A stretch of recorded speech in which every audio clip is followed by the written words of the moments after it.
رکھ رہا ہوں کہ جب وہ دور آئے گا پوری دنیا میں سوائے اسلام کے کچھ نہیں ہوگا۔ سورۃ المومنون مومنوں کے نام سے ایک پوری سورہ ہے، جس کی شروعات ہی اللہ تعالیٰ یوں فرماتا ہے قد افلح المؤمنون، تحقیق کے بے شک ایمان والے کامیاب ہو گئے۔ اللہ فرما رہا ہے ایمان والے مومنون کامیاب ہیں۔ یہ پاسٹ کا صیغہ یہاں پر استعمال کیا گیا، ماضی کا صیغہ۔ قد افلح المؤمنون، مومنین کامیاب ہو چکے، ہوں گے نہیں، ہو چکے۔ اصل مسئلہ یہ ہے کہ ایمان جسے مل گیا وہ سب سے بڑی کامیابی ملی، اسی لیے کہ اسی پر نجات ہے اور اسی پر جنت بھی ہے۔ لیکن اللہ تعالیٰ نے پھر آگے بیان فرمایا کون سے مومنین کامیاب ہیں۔ صرف مومنین کامیاب ہیں تو لوگ ہم سے یہ سوال کرنے لگ جاتے ہیں کامیابی کا کیا مطلب ہے، آج تو ہم در در کی ٹھوکریں کھا رہے ہیں، ہمارے پاس تو کچھ نہیں ہے۔ لیکن اللہ تعالیٰ نے اس کے آگے مومنین کی صفات بیان فرمائی، کون سے مومنین کامیاب ہیں۔ الذین هم فی صلاتہم خاشعون، وہ مومن کامیاب ہیں جو اپنی نمازوں میں گڑ گڑاتے ہیں، اللہ کو یاد کرتے ہیں، یعنی خشوع کے ساتھ، دل کے حضوری کے ساتھ جو نماز پڑھتے ہیں۔ پہلی بات تو نماز ہی نہیں پڑھتے، دل کی حضوری بات کی بات ہے۔ جن مومنین کی کامیابی کے متعلق اللہ تعالیٰ نے فرمایا ہے وہ دل کی حضوری کے ساتھ نماز ادا کرنے والے ہیں، نمازوں میں گڑ گڑانے والے ہیں۔ والذین هم عن اللغو معرضون، اور وہ مومنین کامیاب ہیں جو فحش چیزوں سے محفوظ رہتے ہیں، فحش بدکاریوں سے، نہ وہ بری بات بولتے ہیں نہ برے کام کرتے ہیں، ان کی کامیابی کی اللہ ضمانت دے رہا ہے۔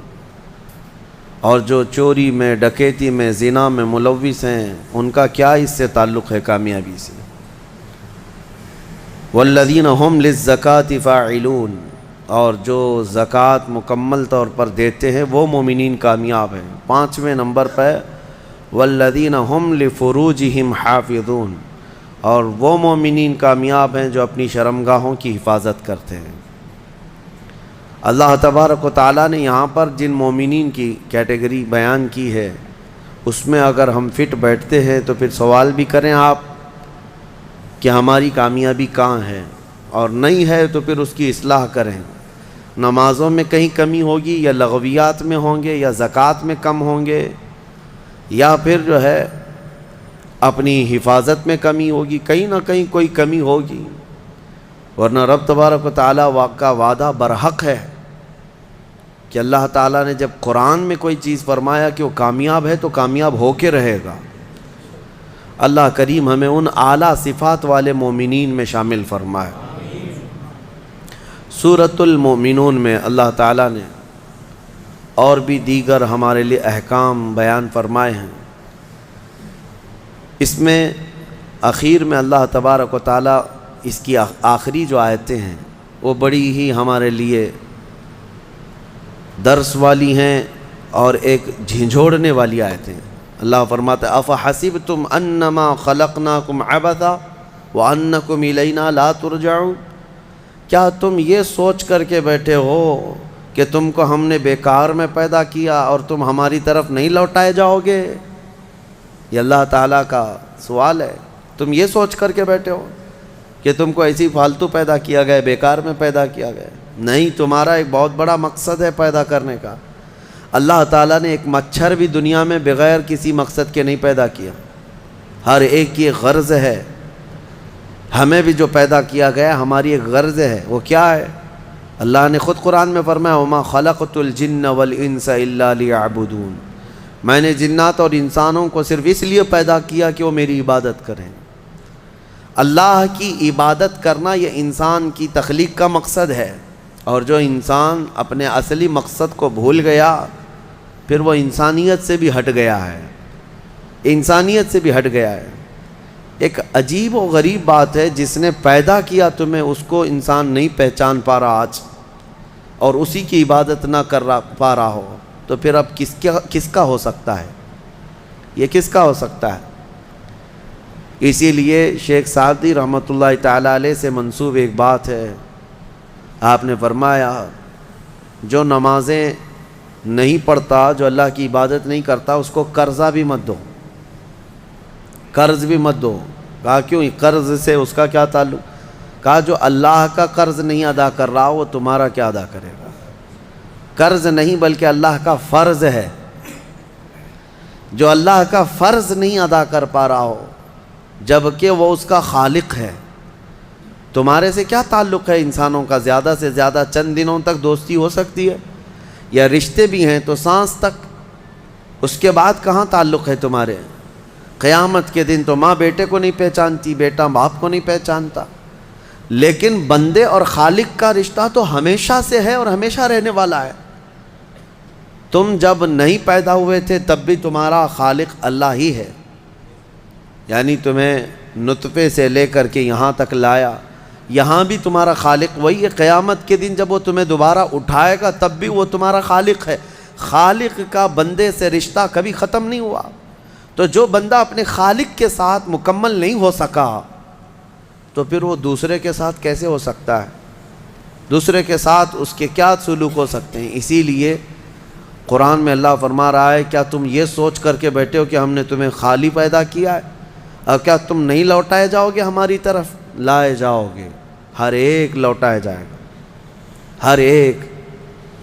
ابھی چند دنوں پہلے کی ایک بات ہے، ایک چھوٹا سا رسالہ، ایک لٹریچر جو گوتم بدھ کی عبادت کرتے ہیں ان لوگوں کی طرف سے تھا کہ دنیا کا ایک بہت اعلیٰ ذہن کا انسان تھا، اس نے بہترین تعلیمات دی تھی، تو اس پر کسی نے، ایک مسلمان نے نقطہ لگایا تھا اور ان سے بحث ہو رہی تھی جو بدھسٹ ہیں۔ وہ یہی کہہ رہے تھے کہ آپ بدھا کی جو عبادت کرتے ہیں کیوں کرتے ہیں؟ کہا کہ وہ مہان آدمی ہے، مہان انسان ہے، مہان آدمی تھا، بڑے اچھے اخلاق تھے، بڑی اچھی تعلیمات دنیا کو دیں۔ تو پھر پوچھنے والے نے پوچھا کہ وہ کہاں ہیں؟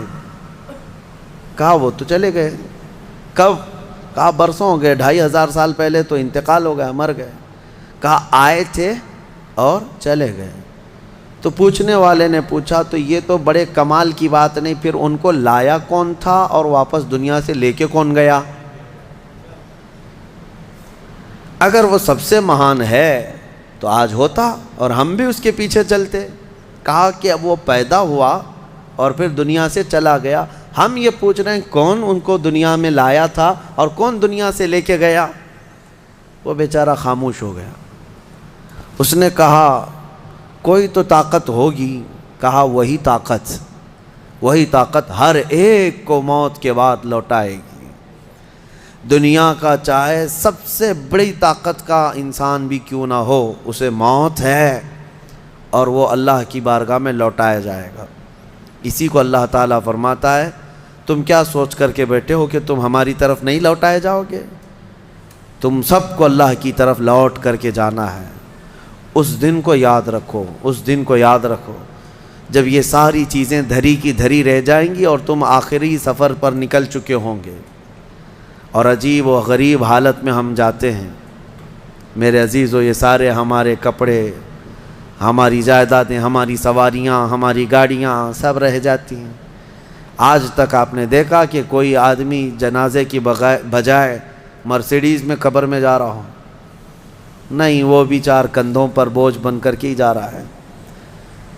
بڑی اعلیٰ قسم کی سواریاں وہ وہیں رہ جاتی ہیں، بڑے عمدہ لباس یہیں رہ جاتے ہیں۔ آخری سفر کا ایک مخصوص لباس ہے، ایک مخصوص انداز ہے اور ایک مخصوص طریقے سے لے جا کر کے قبر کے حوالے کر کے آ جاتے ہیں۔ اور اسی کو فرمایا گیا ہے کہ جس کو یہ اپنا آخری سفر یاد ہوگا اسے یہ بھی یاد ہوگا کہ میں یہاں کیوں آیا ہوں۔ کبھی آج تک آپ نے اپنے اندر جھانک کر کے پوچھا کبھی سوچا زندگی میں کبھی ایسا وقت آیا کہ ابھی جیسے مثال کے طور پر مسجد میں آ کر بیٹھے، ابھی میں آپ سے پوچھوں پکڑ کر کے کیوں آئے ہو یہاں پہ مسجد میں، فوراً آپ جواب دیں گے عبادت کے لیے آئے ہو۔ مسجد کائے کے لیے ہے؟ عشاء کا وقت ہو رہا تھا، نماز پڑھنے کے لیے آیا، یا محفل چل رہی تھی محفل میں آ گیا۔ یہ تو تمہارا مقصد ہے، ہر کام کا تمہارا مقصد ہوتا ہے۔ کبھی یہ سوچا میں دنیا میں کیوں آیا، پوری دنیا میں کیوں آیا؟ جس نے اس سوال کا جواب حاصل کر لیا وہ معرفت کو پہنچ گیا۔ جو صحیح طریقے سے اس جواب کو پہنچ گیا وہ اللہ کی معرفت حاصل کر لے گا۔ اسی لیے میرے عزیزو آگے رب تعالیٰ فرماتا ہے أَفَحَسِبْتُمْ أَنَّمَا خَلَقْنَاكُمْ عَبَثًا أَفَحَسِبْتُمْ أَنَّمَا خَلَقْنَاكُمْ عَبَثًا وَأَنَّكُمْ إِلَيْنَا لَا تُرْجَعُونَ۔ حضرت موسیٰ علیہ الصلوۃ والتسلیم کے متعلق ایک بات ملتی ہے۔ ایک چھپکلی تھی، دیوار پر چل رہی تھی۔ موسیٰ علیہ السلام نے پوچھا مولا اس کا کیا کام ہے، اس کا کیا کام ہے، یہ کیوں پیدا ہوئی ہے؟ چھپکلی کا ضروری نہیں کہ ہر ایک کی حکمت آپ کو معلوم ہو کون دنیا میں کیوں آیا۔ اللہ نے کوئی بھی چیز بغیر فائدے کے نہیں پیدا کی۔ رب تبارک و تعالیٰ نے ارشاد فرمایا موسیٰ تھوڑی دیر پہلے چھپکلی نے مجھ سے پوچھا کہ موسیٰ کو مولا تو نے کیوں پیدا کیا؟ حضرت موسیٰ علیہ السلام کا کیا کیا کام ہے؟ یہ ضروری نہیں کہ مخلوقات کو ایک دوسرے کی حکمتیں معلوم ہوں، ضروری نہیں ہے، لیکن اللہ تعالیٰ عبث بغیر کسی وجہ کے محض کسی کو نہیں پیدا کیا۔ بس اپنے مقصد زندگی کو سمجھو اور فالتو اپنی زندگی کو ضائع مت کرو۔ جو لوگ بیٹھے اسی طرح سے اپنی زندگی کو ضائع کر رہے ہیں ان نوجوانوں کو ایک دن احساس ہو جائے گا کتنی قیمتی چیز دنیا میں ضائع کر دیا انہوں نے، کتنی قیمتی چیز۔ کروڑوں کا معجون ملا کر کے بھی بڑھاپے کو جوان کر کے دکھا دو۔ یہ گیا وقت پھر ہاتھ آتا نہیں، سدا دور دورہ دکھاتا نہیں۔ آپ جس طرح سے تیزی سے اس دنیا کو کاٹتے ہوئے جا رہے ہیں، میاں ہم تو منٹ گن رہے ہیں۔ آج دیکھیں ہم 15 تراویح پڑھ چکے ہیں الحمدللہ، ابھی تو ہم چاند کے انتظار میں تھے۔ یوں ہی وقت آئے گا، اللہ آپ کو سلامت رکھے، ہماری زندگی کا بھروسہ نہیں، اگلا رمضان بھی پھر آپ بیٹھیں گے۔ بہت تیزی سے آپ کی زندگیاں گزرتی جا رہی ہیں، اور اچانک ایک دن اعلان ہو جائے گا فلاں کا بیٹا انتقال کر چکا، جنازے میں حاضر ہو جاؤ۔ یہی زندگی ہے۔ اسی لیے عبث اپنی زندگی کو ضائع نہ کریں۔ جو زندگی کے لمحات ہیں ان میں کچھ نہ کچھ انویسٹ کر دو تاکہ قیامت کے دن شرمندہ ہونا نہ پڑے، ذلیل ہونا نہ پڑے، رسوا ہونا نہ پڑے۔ بہرحال دوسری سورہ ہم نے جو تلاوت کی ہے سورۃ النور، سورہ نور ہے۔ اس میں احکام بہت سارے آئے ہیں۔ اس کی شروعات جو ہے وہی بہت ایک سخت ترین گناہ اسلام میں اس کی مذمت میں آئی، زنا۔ اللہ نے قرآن میں جگہ جگہ فرمایا وَلَا تَقْرَبُوا الزِّنَا إِنَّهُ كَانَ فَاحِشَةً وَسَاءَ سَبِيلًا، زنا کے قریب بھی مت جانا۔ اللہ فرماتا ہے بے شک وہ سب سے بری چیز ہے اور سب سے برا راستہ ہے۔ نبی کریم صلی اللہ علیہ وسلم نے فرمایا کہ جب مومن کوئی مسلمان زنا کر رہا ہو تو ایمان کی حالت میں وہ زنا کر ہی نہیں سکتا۔ یہ بات یاد رکھ لو آپ، ایمان کی حالت میں کوئی زنا نہیں کر سکتا۔ فرمایا گیا جب زنا کر رہا ہو تو اس کا ایمان اٹھا لیا جاتا ہے، ایمان اس کے ساتھ نہیں ہوتا، ایمان اٹھا لیا جاتا ہے۔ ایمان اور زنا جمع ہو ہی نہیں سکتے ایک انسان کے اندر۔ یہ بہت سخت وعید ہے میرے آقا صلی اللہ علیہ وسلم کی حدیث پاک میں۔ ایمان کی حالت میں زنا نہیں ہوتا، اور جب زنا کر رہا ہوتا ہے تو ایمان نکال لیا جاتا ہے، وہ معلق ہوتا ہے، آسمانوں پر لٹکا ہوتا ہے۔ اس زنا کے حالت میں اس کے ساتھ ایمان نہیں ہوتا۔ اب جو آیتیں آئی ہیں اللہ فرماتا ہے الزانیۃ والزانی فاجلدوا کل واحد منہما 100 جلدہ، زنا کرنے والے مرد اور زنا کرنے والی عورت کو 100 کوڑے مارو۔ یہ ان کے لیے ہے جو غیر شادی شدہ ہے، اور جو شادی شدہ ہیں ان کے لیے رجم ہے۔ رجم کا مطلب ہے پتھروں سے اتنا مارو کہ وہ ختم ہو جائے، ان کی موت تک انہیں سنگسار کرنا ہوگا۔ یہ اتنی ہیبت ناک سزا ہے دنیا میں کہ دیکھو تو رونگٹے کانپ جائیں آپ کے، لیکن لوگوں کو ایسا لگتا ہے کہ ایسی اتنی بڑی سخت سزا کیوں ہے؟ میرے عزیزو، یہ ایک ناسور ہے، ایک کینسر ہے معاشرے کا، ایک کینسر ہے۔ جب کیمو کرتا ہے ڈاکٹر تو بہت سخت تکلیف ہوتی ہے، کیمو تھراپی آسان نہیں ہے، پورے جسم کے بال جل جاتے ہیں، خون میں پتہ نہیں کیا سے کیا ہو جاتا ہے۔ کیوں؟ ایک پھوڑی کہیں پر کینسر کی آئی ہوتی ہے، اس کو ختم کرنے کے لیے پتہ نہیں 10 12 کیمو دیے جاتے ہیں۔ زنا جو ہے پورے معاشرے کا ناسور ہے، کینسر ہے، اور اگر اس پھوڑی کو نہیں ختم کیا گیا تو ہر ایک کے ہاں یہی چیز، یہی پھوڑی ہوگی، یہ وائرس کی طرح پھیلے گا۔ اور اسلام نے یہ سب سے بڑی سزا رکھی ہے زنا میں، سب سے بڑی سزا ہے۔ آج دنیا یہ مطالبہ کر رہی ہے کہ ریپسٹ کو اسلامی سزا دی جائے۔ کیوں؟ ان کی بیٹیوں کا جب ریپ ہو جائے تو وہ چلاتے ہیں۔ اسلام وہ ہے جو ہر ایک کی بیٹی کو بیٹی کا ہی درجہ دیتا ہے، ایک عظیم خاتون کا ہی درجہ دیتا ہے۔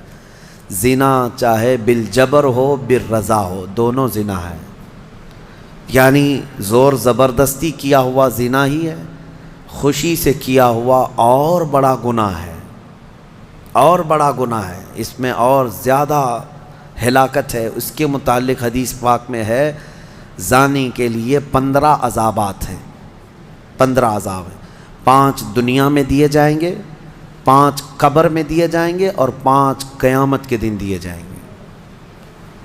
یہ 15 عذابات وہ جھیلتا رہے گا زانی، 5 دنیا میں، 5 قبر میں، اور 5 قیامت کے دن۔ جو سب سے بڑا عذاب ہے اس کے لیے، میں نے جو سمجھا، یہ 15 کی میں اگر تفصیل بیان کروں تو بہت لمبا ٹائم جائے گا۔ یہ 15 عذابات کیا کیا ہیں؟ دنیا میں جیسے اس کے رزق کی برکت ختم ہوگی، اس کے چہرے کی رونق اٹھا لی جائے گی، اور جو 5 عذابات اس کے دنیا میں ہونے والے ہیں، اس طرح سے 15 عذابات میں جو سب سے بڑا عذاب میں نے جو سمجھا وہ یہ ہے کہ قیامت کے دن رب تعالیٰ اس کی طرف نظر بھی نہیں فرمائے گا۔ یہ سب سے بڑا عذاب نہیں ہے تو اور کیا ہے؟ اور نبی پاک صلی اللہ تعالیٰ علیہ وسلم کی بہت ساری حدیثیں ہیں کہ اللہ تعالیٰ اس کو نہ عرش کا سایہ عطا فرمائے گا اور نہ اس کی طرف نظر فرمائے گا، بلکہ یہ فرمایا کہ جنت 500 سال کی مسافت سے اس کی خوشبو آ رہی ہوگی، لیکن زانی وہ خوشبو بھی نہیں سونگھ سکے گا۔ بڑی سخت سزا ہے۔ اور میرے عزیزو، اس سورے میں اللہ تعالیٰ نے کئی مرتبہ یہ زانیوں کا ذکر فرمایا، الزانیۃ والزانی فجلدوا کل واحد منہما 100 جلدہ، 100 کوڑے مارو، ولا تأخذکم بہما رأفۃ فی دین اللہ، اور اللہ کے دین میں کوئی ہمدردی مت لینا، یہ بھی حکم ہے۔ کسی کے ساتھ نرمی مت کرنا، ایسے اگر کسی کے ساتھ ہو گیا ہے تو۔ ان کنتم تؤمنون باللہ والیوم الاخر، اللہ فرما رہا ہے اگر تم اللہ اور آخرت پر ایمان رکھتے ہو تو ذرا برابر بھی نرمی نہ لینا اس پر۔ وہ اور دوسرا ایک اور سخت حکم یہ ہے، وَلْيَشْهَدْ عَذَابَهُمَا طَائِفَةٌ مِّنَ الْمُؤْمِنِينَ، زانی اور زانیہ کو چپکے سے کہیں سزا مت دے دینا، بلکہ اللہ فرما رہا ہے ان دونوں کے عذاب پر پورے مومنوں کو گواہ بناؤ، سب کے سامنے ان کی سزا ہو۔ آپ کو پتہ ہے نبی پاک صلی اللہ تعالیٰ علیہ وسلم کے صحابہ میں حضرت ماعز اسلمی کا نام ملتا ہے، ایک صحابی تھے۔ یہ ایک دن روتے ہوئے بارگاہ رسالت میں آپ صلی اللہ علیہ وسلم میں آئے، کہا آقا مجھ سے گناہ ہو گیا ہے۔ حضور نے فرمایا کیا ہوا؟ کہا کہ میں بتا نہیں سکتا۔ حضور نے پھر پوچھا بتاؤ تو صحیح کیا ہوا ہے؟ کہا بولتا ہوں تو منہ کو کلیجہ آ جاتا ہے، کلیجہ منہ کو آ جائے اس طرح کی چیز ہے میں نہیں کہہ سکتا۔ حضور نے فرمایا بتاؤ ماعز تمہارے لیے ہم ذریعے حل تلاش کر کے بتا دیں؟ انہوں نے کہا یا رسول اللہ مجھ سے زنا ہو گیا ہے۔ اتنا کہنا تھا، نبی پاک صلی اللہ علیہ وسلم نے اپنا چہرہ پھیر لیا، صحابی ہیں حضور کے، خطا ہو گئی میرے آقا، لیکن آیا ہوں آپ کے دربار میں۔ جب حضور نے اپنا چہرہ پھیر لیا، اب بچا کیا تھا؟ اب وہ رونے گڑ گڑانے لگے، قدموں میں گر گئے، اتنا روتے رہے، اتنا روتے رہے۔ اسی کو شاید امام اہل سنت فاضل بریلوی نے ترجمانی میں اشعار میں یوں کہا ہے، یا رسول اللہ تجھ سے جو منہ چھپاؤں تو کروں کس کے سامنے، کیا اور کسی سے توقع نظر کی ہے؟ بد ہیں تو آپ کے، بھلے ہیں تو آپ کے، ٹکڑوں پہ یہیں کے پلے ہیں، رخ کدھر کریں؟ نبی پاک صلی اللہ تعالیٰ علیہ وسلم نے پھر ان کو اٹھایا اور پوچھا، بتاؤ ہوش میں ہو، ہوش و حواس میں کہہ رہے ہو؟ حضور نے جب پوچھا، کہا ہاں میں ہوش و حواس میں کہہ رہا ہوں۔ کہا تمہیں کوئی بیماری، کوئی غشی، کوئی نشہ تو نہیں؟ کہا نہیں، میں ہوش و حواس میں کہہ رہا ہوں۔ 3 مرتبہ جب پوچھا تو انہوں نے اقرار کیا۔ صحابہ سے میرے آقا نے فرمایا، دیکھو ماعز اقراری مجرم ہے، اسلام میں سزا ہے، یہ شادی شدہ ہے، لے جاؤ اس کو سنسار کر دو، سنسار کرو۔ خود میرے آقا صلی اللہ علیہ وسلم سزا میں تو نہیں گئے، صحابہ کے حوالے کر دیا۔ اب وہ مدینے میں ایک پہاڑی ہے جبل انم، وہاں پر لے جایا گیا اور پہاڑ کے اوپر سے ماعز اسلمی کو ڈھکیل دیا گیا۔ وہ لڑکتے ہوئے نیچے آئے، تھوڑا سا، بہت اونچی پہاڑی نہیں ہے وہ، چھوٹی پہاڑی ہے۔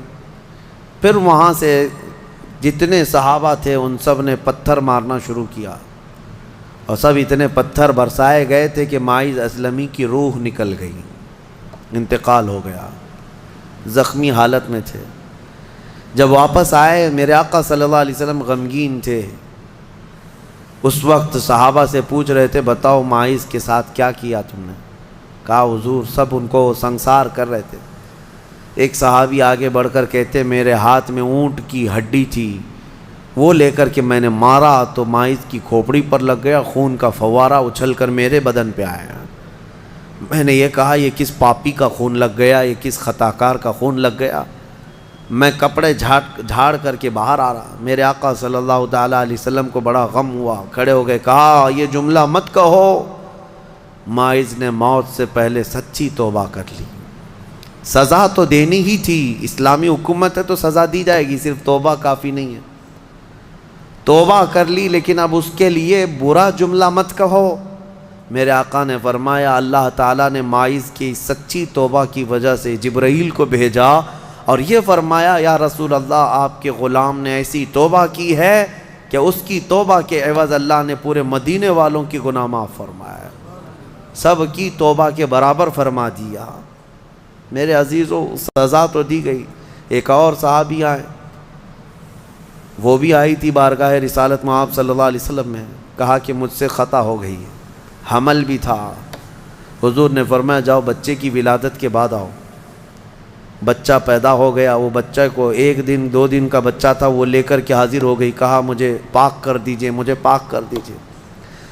ان صحابہ کو یہ ڈر تھا کہ قیامت کی سزا بہت سخت ہے، دنیا ہی میں لے لو بہتر ہے، بہت عظیم ہے سزا جو قیامت کے متعلق فرمایا گیا۔ وہاں تو ہلکی سزا یہ ہے زنا پر کہ فرشتے لوہے کی سلاخ جو ہوتے ہیں وہ گرما کر کے ان کی شرمگاہوں پر مار رہے ہوں گے، اور ان کی شرمگاہوں سے جو پیپ نکل رہا ہوگا محشر کے دن، فرمایا کہ ان کی بدبو سے پورے محشر والے کانپ رہے ہوں گے۔ زانیوں کی جو ہلکی سزا ہے، پھر جہنم کی سزا کا تو کیا شمار ہی نہیں۔ لیکن یہ صحابیہ آئیں، کہا کہ حضور نے فرمایا بچہ ہونے کے بعد، اور بچہ لے کر کے پھر آئی۔ حضور نے فرمایا ابھی تو پیدا ہوا بچہ، اس کا حق ہے، اس کو جاؤ دودھ پلا کے آؤ۔ حضور پاک صلی اللہ علیہ وسلم کے پاس سے وہ گئیں، 2 سال تک دودھ پلایا، اور پھر جب بچہ تھوڑا بہت چلنے پھرنے لگ گیا، غلط صحیح کو پہچاننے لگ گیا، تو آئی حضور کی بارگاہ میں، کہا یا رسول اللہ اب میرا بچہ میرے بغیر رہ سکتا ہے، یہ صحیح غلط کو پہچاننے لگ گیا، اب دودھ بھی چھوڑ چکا ہے، مجھے پاک کی کریں۔ وہ کیسی خواتین تھیں اس وقت بھی، چاہتے تو بہانے بنا لیتے، میں نے کیا ہی نہیں، خود اقرار کر کے انہیں پاک ہونا ہے۔ اللہ کی بارگاہ میں یہ عیب اور یہ دھبا لے کر نہیں جانا چاہتا۔ پھر ان کے سنسار کا بھی حکم دیا گیا۔ اس خاتون پر بھی سنگساری ہوئی، یہاں تک کہ ان کی موت واقع ہو گئی۔ میرے عزیزو، اسلام میں بڑی عظیم سزائیں ہیں۔ صرف میں یہ دنیاوی سزا آپ کو سنا رہا ہوں، اس سے گیس کر سکتا ہے آدمی دنیا میں جو ہائیسٹ سزا ہے اسلام میں وہ زنا پر ہے، لیکن یہ بھی کہا گیا ہے کہ یہ صرف اور صرف 100 میں سے 99 حصہ بھی اس کا یہاں سزا نہیں دی جا رہی، باقی 99 درجے زیادہ حشر کے دن اس کی سزا ہے۔ اگر وہ توبہ کے بغیر مر گیا، اگر وہ پاک ہوئے بغیر مر گیا، اس سے 100 گنا 99 گنا زیادہ جو یہاں دنیا میں سزا دی جا رہی، اس کا 99 درجے زیادہ حشر کے دن وہ سزا پائے گا۔ اسی لیے وہ دن یاد کر کے ہی جان پگھل جاتی ہے، جسم تھر تھر کانپنے لگتا ہے، وہ قیامت کا منظر۔ اللہ کریم ہمیں ان تمام برے فواحشات سے محفوظ فرمائے۔ اس سورہ میں اللہ تعالیٰ نے فرمایا، یا ایھا الذین آمنوا لا تدخلوا بیوتا غیر بیوتکم حتی تستأنسوا وتسلموا علی اہلہا۔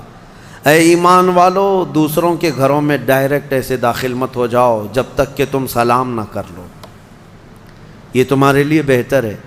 گھر میں جانے کے آداب میرا مولا سکھا رہا ہے، ڈائریکٹ گھس نہ جانا کسی کے گھر میں، سلام کرو پہلے، اور آگے پوچھ رہے ہیں، آگے کی باتیں بتاتا ہوں۔ دروازے پر کھڑے ہو کر کے دستک دو، 3 مرتبہ دستک دینا ہے، اگر 3 بار میں بھی جواب نہیں آیا تو فرمایا گیا واپس پلٹ جاؤ، اس کے پیچھے نہ لگ جاؤ۔ وَإِن قِيلَ لَكُمُ ارْجِعُوا فَارْجِعُوا، اگر کہہ دیا جائے کہ لوٹ جاؤ تو لوٹ جاؤ، اور لوٹ جانے کے لیے کچھ جگہ پر کہا جاتا ہے اور کچھ جگہ اشارے مل جاتے ہیں۔ جواب نہیں آ رہا ہے گھر کے اندر سے تو وہاں سے نکل جانا چاہیے۔ آگے آیت میں ہے، لَيْسَ عَلَيْكُمْ جُنَاحٌ أَن تَدْخُلُوا بُيُوتًا غَيْرَ مَسْكُونَةٍ فِيهَا وَمَتَاعٌ لَكُمْ۔ ہاں، ایسا کوئی گھر ہے جس میں کوئی رہتا ہی نہیں ہے تو اس گھر میں ایسی بغیر کسی کو سلام کیے ایسی داخل ہو گئے تو اللہ فرما رہا ہے کوئی گناہ نہیں ہے۔ تمہارا سامان رکھا ہوا ہے کسی گھر میں لیکن رہنے والے کوئی نہیں ہے، یہاں پر یہ احکام متفرع ہوتے ہیں۔ تمہارا ہی گھر ہے، تم نے کسی کو کرائے سے دے رکھا ہے، تب بھی تمہیں اس گھر میں جانے کی اجازت نہیں جب تک کہ کرایہ دار رہ رہے ہیں۔ باہر سے سلام کرو، اور سلام کرنے کے اہل نہیں ہیں تو دستک دو۔ ضروری نہیں ہے کہ صرف سلام کے ذریعے ہی سے لوگوں کو پہچانا جائے، سلام کے اگر اہل نہیں ہیں وہ لوگ جو رہ رہے ہیں تو دستک دو، اس لیے کہ کون کس حالت میں بیٹھا ہوا ہے یا بیٹھی ہوئے تمہیں اندازہ نہیں۔ یہاں تک کہ حکم یہ ہے کہ دروازے پر دستک دے کر کے دروازے کے بالکل سامنے کھڑا ہونا بھی یہ درست نہیں، بلکہ فرمایا گیا دائیں جانب ہو جاؤ یا بائیں جانب ہو جاؤ، اس لیے کہ اگر کوئی خاتون دروازہ کھولے تو تمہارا آمنا سامنا نہ ہو جائے۔ یہ اسلام ہے۔ اور آگے اس کے فوراً آیت آتی ہے، اے محبوب آپ فرما دیں مومنین سے، یغضوا من ابصارہم ویحفظوا فروجہم، اپنی آنکھیں نیچی رکھیں، اپنی شرمگاہوں کی حفاظت کریں۔ زنا کی ابتدا آنکھوں سے شروع ہوتی ہے، آنکھوں سے ہوتی ہے، اور اللہ تعالیٰ نے وہیں پر بند باندھ دیا۔ نہ تمہاری آنکھیں بہکیں نہ تمہارے باقی کے اعضاء بہکیں، تم اپنی آنکھوں کی حفاظت کرو۔ نہ دیکھا ہوتا تو جسم کے اندر جذبات نہیں آتے، جسم کے اندر یہ خواہشات نہیں آتے، یہ فواحشات نہیں آتے۔ اسی لیے فرمایا گیا النظرۃ سہم من سہام الشیطان، نظر جو ہے شیطان کے تیروں میں سے ایک تیر ہے، چاہے عورت تمہیں دیکھ رہی ہو یا تم عورت کو دیکھ رہے ہو، یہ نظر جو ہے شیطان کا تیر ہے۔ عورتوں کو ہم پردے کیا حکم کیوں کہتے ہیں؟ اس لیے کہ بہتوں کی نظروں میں زہر ہوتا ہے، اور جیسی ہی وہ نظر ڈالتے ہیں ان کے جسم پر آ کر کے وہ نظر تیر لگتا ہے، عورت کے اندر وہ بری نظر کے اثرات پیدا ہو کر کے بری خواہشات پیدا ہو جاتے ہیں۔ اسی لیے عورتوں کو کہا گیا کہ وہ اپنی حفاظت کریں، پردے میں رہیں۔ مرد حضرات کے لیے بھی حکم ہے کہ وہ اپنی آنکھیں نیچی رکھیں۔ تم نے اگر آنکھوں کو آوارہ چھوڑ دیا تو یہ آنکھیں تمہیں زنا تک لے جائیں گی۔ یہاں نظروں کی حفاظت بہت ضروری ہے، بہت ضروری ہے میرے عزیزو۔ یہاں تک کہ حدیث پاک میں ہے، اگر کسی نے کسی کے گھر میں نظر ڈالی اور گھر والے کو یہ برا لگا تو گھر والے کو اجازت ہے کہ وہ پتھر اٹھائے اور اس کی آنکھ پھوڑ دے، اللہ اس سے مواخذہ نہیں فرمائے گا۔ کتنی بڑی بات ہے، کتنی بڑی بات ہے۔ اگر گھر والے نے آنکھ پھوڑ دیا تو اللہ اس کا مواخذہ نہیں فرمائے گا۔ کیوں؟ گھروں کی عزت کے لیے اللہ تعالیٰ نے اتنے سخت طریقے سے قوانین بنائے۔ اسلام جو ہے سوسائٹی چاہتا ہے، یہ نہیں ہے کہ یہ یورپ امریکہ کی طرح عیاشی، کوئی کسی کے ساتھ کوئی کسی کے ساتھ، کون کس کا بچہ ہے کون کس کا باپ ہے پتہ ہی نہیں۔ اسلام میں نسب اور نسل کا بہت زیادہ اہتمام ہے، بہت زیادہ اہتمام ہے۔ جن 5 چیزوں کی حفاظت فرض ہے ہر مسلمان پر، اس میں نسب کی حفاظت بھی فرض ہے۔ سب سے پہلی چیز جو مسلمان پر فرض ہے وہ جان کی حفاظت ہے، اور ان 5 چیزوں کو پھر کبھی میں عرض کروں گا، 5 چیزوں کی حفاظت ہر مسلمان پر فرض ہے۔ اس میں جان کی حفاظت، اپنی عزت کی حفاظت اور اپنے نسب کی حفاظت فرض ہے۔ اپنے نسب کی حفاظت یہ نہیں ہے، یہی تو معاملات ہیں، کسی عورت کو آپ نے طلاق دے دیا، تمہاری عورت تو نہیں ہے، عدت کے کیا معاملات ہیں؟ یہ عدت کیوں رکھی گئی؟ ارے ادھر طلاق دی ہے، دوسرے دن وہ کسی اور سے نکاح کر لیتی؟ نہیں نا، عورت کے 3 حیض آنے تک انتظار کرو، دوسرے آدمی کو نکاح کرنا ہے۔ کیوں؟ اس لیے کہ پہلے آدمی کا اگر ذرا برابر بھی نطفہ باقی رہ گیا طلاق کے وقت، تو پھر اس عورت سے دوسرا مرد نکاح کر لیا تو پھر 2 مردوں کا نطفہ ایک عورت کے اندر جائے گا تو نسب میں خلط ملط ہو جائے گا، کس کا بچہ ہے پتہ نہیں چلے گا۔ عورت کو پورا پاک ہو جانے دو، کلین ہو جانے دو، تاکہ دوسرا کوئی نکاح کر رہا ہے تو یہ ثابت ہو جائے کہ یہ اس کے بعد اگر بچہ ہوگا تو یہ اسی مرد کا ہوگا۔ سائنس بھی اس بات کو تسلیم کرتی ہے کہ اگر پہلے مرد کا کوئی نطفہ یا کوئی ذرہ بھی باقی رہ گیا ہے تو عورت کو اگر 3 حیض کنٹینیو آ گئے ہیں تو سمجھ لو کہ اس کے اندر کوئی نطفہ باقی نہیں رہا، صاف ہو چکی عورت۔ اور اگر نطفہ ہوتا تو حیض نہیں آتے، حمل قرار پاتا، حمل ٹھہر جاتا، حیض نہیں آتا حمل کے دنوں میں۔ یہ اسلام ہے جو نسب کی حفاظت کر رہا ہے، اسی لیے نظروں کی حفاظت کرو اور اپنی شرمگاہوں کی حفاظت کرو۔ اس بے راہ روی کے دور میں، اس فتنے کے دور میں مسلمانوں، گھڑی گھڑی میں آپ کو یہ تنبیہ کر رہا ہوں کہ شیطان کا سب سے بڑا حربہ یہی ہے کہ وہ مسلمان کو زنا کے راستے پر ڈال دیتا ہے، اور اس لیے کہ سب سے آسان دوزخ کا راستہ یہی ہے۔ ہر مرد اور ہر عورت کے اندر خواہشات ہیں، ہر مرد ہر عورت کے اندر نفس ہے، اور وہ اس کام میں آسانی سے آ جاتا ہے۔ میں سمجھتا ہوں پوری دنیا میں الحمدللہ سب سے زیادہ زنا پر کنٹرول اگر کوئی کرتا ہے تو میرے مصطفیٰ کا غلام ہی ہو سکتا ہے مسلمانوں کے اندر، الحمدللہ۔ ہاں، جو بے راہ رو ہو چکے ہیں، جو بھٹک چکے ہیں راستہ، اور جن کو اپنے نبی پاک سے کوئی واسطہ ہی نہیں، میرا ان سے کوئی کلام بھی نہیں، میرا ان سے کوئی خطاب بھی نہیں، میں سمجھتا ہوں دنیا میں، ارے وہ کرسچین جو میری کی قسم کھاتے ہیں اور پتہ نہیں کرسمس میں کتنی میریوں کی عزت لوٹ لیتے ہیں، ہاں پاکیزہ مریم کی قسم کھاتے ہیں نا، ہاں وہ جو ہے میری حضرت بی بی مریم کو کہتے ہیں جو سب سے پاکیزہ عورت ہے۔ اگر سب سے پاکیزہ خاتون پر ان کا ایمان ہے تو پھر یہ کرسمس میں ہوتا کیا ہے؟ پتہ نہیں کتنی عورتیں اس دن زنا کی شکار ہو جاتی ہیں۔ تو یہ میری کی قسم اٹھانے والے ہی میریوں کو لوٹ لیتے ہیں۔ اسلام یہ نہیں ہے۔ اسلام میں نہ مسلمان خاتون کو نہ ہی غیر مسلم خاتون کو تمہیں نظر بھر کر کے دیکھنے کی اجازت ہے۔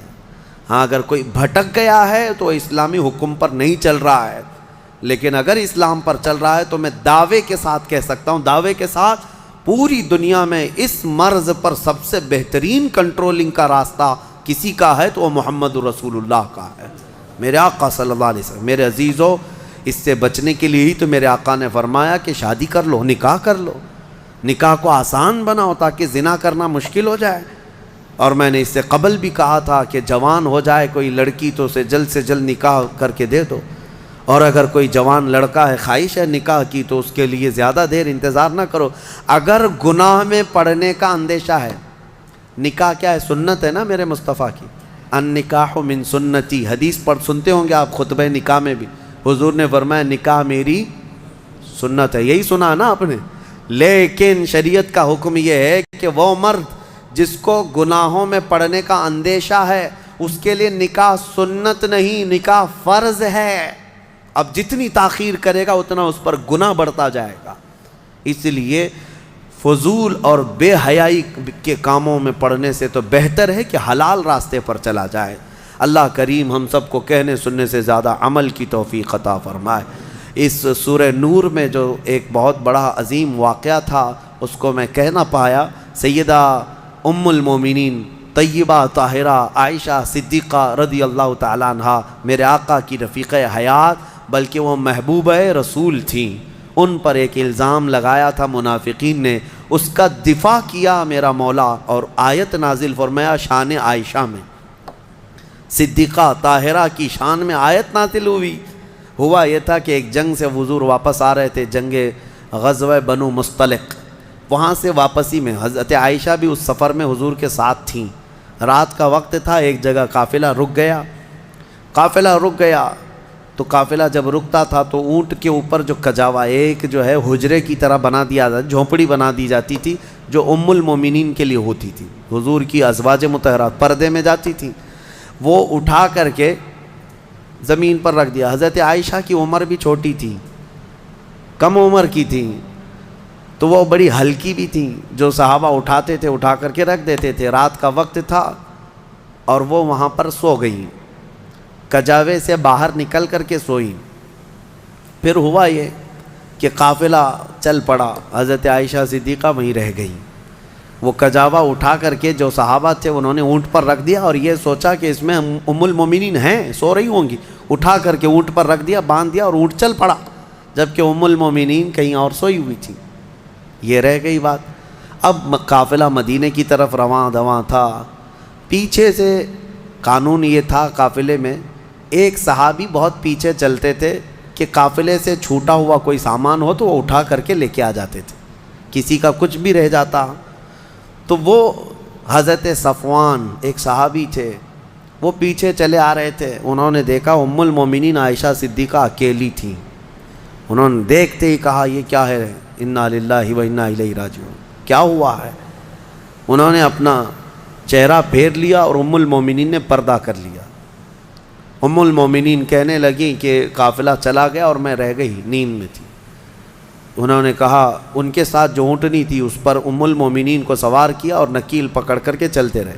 اب جب مدینے آئے تو بدمعاش قسم کے اوباش قسم کے ذلیل منافقین نے ام المومنین پر یہ تہمت لگانا شروع کیا کہ محمد رسول اللہ کی بیوی کسی اور مرد کے ساتھ چلی گئی تھی، نعوذ باللہ۔ حضرت عائشہ ان کے ساتھ چلی گئی تھی، قافلے سے الگ آئی ہیں، یہ بہت بھدا الزام۔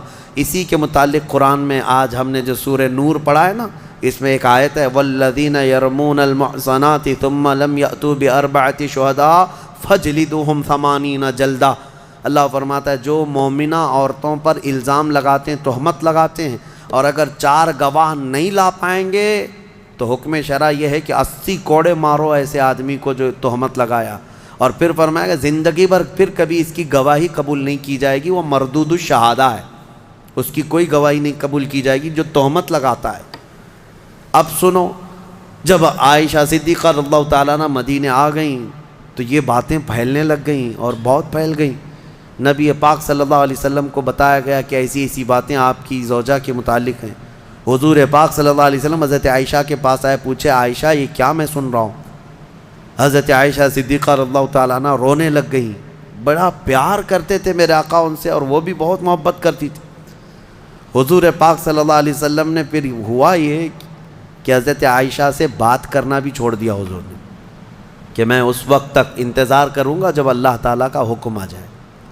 اب یہ ام المومنین کے لیے کتنا ڈیفیکلٹ اور کتنا سخت مرحلہ ہوگا کہ کائنات کے آقا و مولا جن کی وہ زوجہ ہیں وہ بات نہیں کر رہے ہیں اور گھر پہ نہیں آ رہی، تو حضرت عائشہ اپنے مائکے چلی گئیں حضرت ابوبکر صدیق کے گھر، تو حضرت ابوبکر صدیق بھی بات نہیں کر رہے ہیں، پتہ نہیں کیا ہوا، لیکن معاملہ کچھ بھی نہیں تھا۔ آج کے منافقین بھی اس واقعے کو اٹھاتے ہیں اور کیا کہتے ہیں رسول اللہ کو علم غیب نہیں تھا، اگر غیب کا علم ہوتا تو اتنے دن تک حضور اپنی بیوی کے متعلق تھوڑی نہ خاموش رہتے۔ اس وقت کے منافق تہمت عائشہ صدیقہ پہ لگا رہے تھے، آج کے منافق جو ہے حضور پاک پر یہ تہمت لگاتے ہیں علم غیب نہیں تھا۔ سنو، میں دونوں مسئلے حل کرتا ہوں، اس کا حل بتاتا ہوں۔ یہ صحابہ کا بڑا امتحان تھا، 1 مہینے تک یہ معاملہ چلتا رہا مدینے میں۔ حضرت عمر فاروق رضی اللہ تعالیٰ عنہ کو حضور نے بلایا، ایک باری باری ہر ایک سے پوچھنے لگے۔ حضرت عمر سے پوچھا تمہارا کیا خیال ہے عائشہ کے بارے میں، یہ جو تہمت لگائی گئی ہے، یہ جو افواہ ہے۔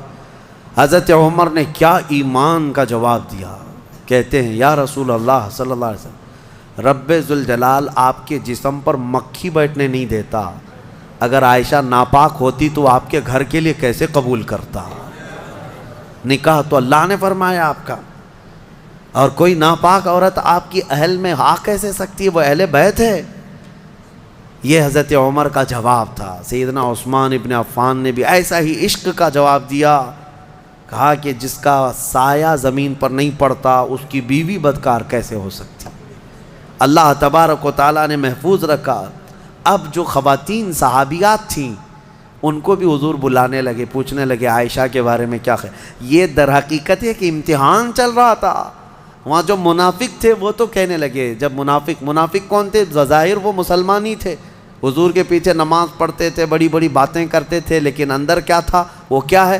جب حضور ان سے پوچھتے آپ کا کیا خیال ہے، آپ کا کیا خیال، کہتے کیا بتائیں، لوگ تو ایسا کہہ رہے ہیں، پتہ نہیں ہو سکتا ہے بہک گئی ہوں گی، کچھ ہو گیا ہوگا۔ یہ منافقین کے جوابات تھے، یہ منافقین کے جوابات۔ ایسے بہت سارے لوگ ہیں، ہم کو تو نہیں معلوم لوگ، لیکن لوگ کہہ رہے ہیں ایسا ہوگا۔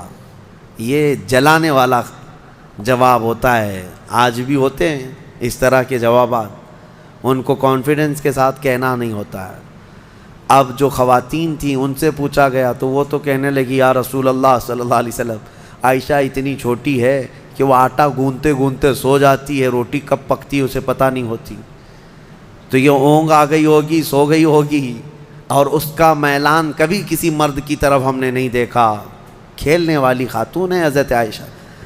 نبی پاک صلی اللہ تعالیٰ علیہ وسلم نے یہ سب سے پوچھا، اس کے بعد مہینہ بھر گزرنے کو تھا، آیتیں نازل ہو گئی۔ سورہ نور میں اللہ تعالیٰ نے پوری برات ظاہر فرمائی، ارشاد فرمایا بے شک وہ لوگ جو الزام لگاتے ہیں بغیر کسی سبب کے وہ بڑے ظالم ہیں۔ ماں عائشہ صدیقہ کی برات میں جب آیت نازل ہوئی، حضور آئے حضرت عائشہ کے گھر، حضرت ابوبکر صدیق کو بتا دیا تھا کہ آیت عائشہ کی برات میں صفائی میں نازل ہو گئی ہے، تو پھر حضرت ابوبکر بھی دوڑے دوڑے عائشہ صدیقہ کو خبر دینے چلے گئے، اور جب حضرت عائشہ نے یہ خبر سن لی تو اس قدر اس دن خوشیوں سے پھولے نہ سما رہی تھی کہ نبی پاک صلی اللہ تعالیٰ علیہ وسلم جب گئے گھر تو وہ ان کی محبت کا معاملہ تھا۔ حضور ان سے بات کر رہے تھے تو حضرت عائشہ حضور کے سامنے نہیں آ رہی تھی، کہا نہیں میں پہلے آپ سے نہیں بات کروں گی، میں پہلے اس مولا کا سجدہ ادا کروں گی جس نے میری برات کا اظہار فرمایا۔ حضور پاک صلی اللہ تعالیٰ علیہ وسلم نے یہ نہیں فرمائی، یہ محبت میں انہوں نے کیا تھا، یہ ان کے جذبات تھے۔ حضور پاک صلی اللہ علیہ وسلم مسکراتے اور فرماتے عائشہ میں تجھے پہچانتا ہوں جب تو خوشی میں ہوتی ہے اور جب تو غصے میں ہوتی ہے، دونوں چیزیں میں پہچان لیتا ہوں۔ حضرت عائشہ کا معاملہ تھا اسے، تو وہ پوچھتی ہیں آپ کو کیسے پتہ چلتا ہے میں کب غصے میں ہوتی ہوں اور کب خوشی میں؟ تو حضور فرماتے ہیں جب تو خوشی میں ہوتی ہے تو قسم کھاتی ہے نا کسی بھی بات پر، تو کہتی ہیں وہ رب محمد، محمد کے رب کی قسم ایسا ہی تھا، اور جب غصے میں ہوتی ہے تو کہتی ہے وہ رب ابراہیم، ابراہیم علیہ السلام کے رب کی قسم ایسا ہی تھا۔ حضور فرماتے ہیں میں اچھی طرح سے جانتا ہوں کب تمہارا موڈ کیسا ہے۔ بہرحال ماں عائشہ صدیقہ رضی اللہ تعالیٰ عنہا کے یعنی طہارت پر اللہ تعالیٰ نے آیتیں نازل فرمائی۔ جو دوسرا مسئلہ ہے وہ میں عرض کیے دیتا ہوں، آج کے جو منافق ہیں یہ جو کہتے ہیں حضور کو اگر علم غیب تھا تو اپنی بیوی کی برات پہلے ہی کیوں نہیں بیان کر دی؟ اتنے دن تک مدینے میں کنفیوژن کے شکار سب لوگ بھی تھے، کیوں ایسا رہا؟ یہ کہتے ہیں حضور کو علم غیب نہیں تھا۔ ان ظالموں کو یہ پتہ نہیں جو رسول مکہ میں مدینے میں بیٹھ کر مکہ کے تمام لوگوں کے احوال کی خبر دے رہے ہوں، لیکن کچھ معاملات ہوتے ہیں، کچھ معاملات ہوتے ہیں۔ امتحانات یوں ہی نہیں لیے جاتے. اگر آپ کے پاس سوال پرچہ آ گیا ایگزام میں اور بنایا کس نے ہے؟ بنایا کس نے ہے؟ آپ کے ٹیچر نے. جو پڑھانے والا ٹیچر نے بنایا. لیکن ایگزام لے کر کے آپ لکھنے کے لیے بیٹھے ہیں. ٹیچر ہی اگر آپ کی وہ گارڈنگ کے لیے آئے یا پھر وہ دیکھ بھال کے لیے آئے, نگرانی کے لیے, آپ پوچھ لینا اس سے ایک سوال, سر اس کا جواب بتا دو. کیا وہ ایگزام ہال میں بتائے گا؟ کہے گا نہیں میں معلوم نہیں ہے. معلوم نہیں ہے مطلب اس کو معلوم ہے لیکن تیرا امتحان چل رہا ہے. امتحان کس کام کا ہے؟ بنایا ہے پرچہ اسی نے, امتحان وہی لے رہا ہے, لیکن وہ کچھ سوالات کے جوابات نہیں دیتا تو اس کا مطلب یہ نہیں ہے کہ اس کو علم نہیں ہے. علم ہے لیکن تیرا امتحان چل رہا ہے. آپ کو پتہ ہے ایسا معاملہ ابھی سورہ یوسف میں گزر چکا. حضرت یوسف علیہ السلام نے کیا کیا تھا؟ یوسف علیہ السلام کے جب بھائی آئے تھے غلہ لینے کے لیے, ان کے چھوٹے بھائی بنیامین, ان کے تھیلے میں انہوں نے کھٹوری ڈال دی تھی, پتہ ہے نا. اور اس کے بعد کیا کیا؟ اعلان کروا دیا شاہی خزانے کی کھٹوری چوری ہو گئی, ڈھونڈو کس کے اس میں ہے, ڈھونڈو. حضرت یوسف علیہ السلام نے اعلان کروا دیا تھا اور سب کے غلے ڈھونڈتے جائے. وہ 10 بھائیوں کی بھی تلاش کر رہے تھے. قرآن میں یہ بھی ہے فَبَدَأَ بِأَوْعِيَتِهِمْ, ان کے سب تھیلیوں کو ٹٹولا گیا.